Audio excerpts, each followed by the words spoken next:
presidente, que sempre quando precisa de uma obra, é atrás de um recurso, de uma emenda. A segunda, a conversa que tem com o prefeito, não consegui essa quadra, vai fazer com recurso próprio. Se um jeito todo, você tem que fazer com recurso próprio. Né? Só, lógico, a gente ainda tem que pedir na deputada, e a Câmara vai ser a quadra para ele faz outra coisa.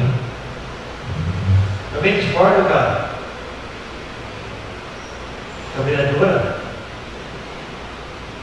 olha, você fala que é politicário, vereadora.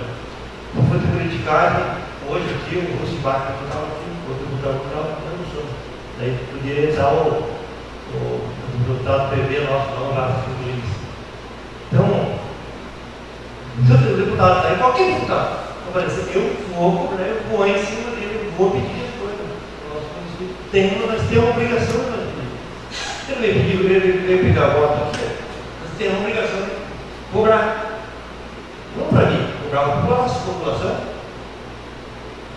Outra coisa, não defendendo também os deputados que estavam aqui, o vereador foi causa de helicóptero, porque eles estavam em 5 municípios, né, que eles iam participar. Tem fora do Areia, lá em Evento Grande, lá para distribuir.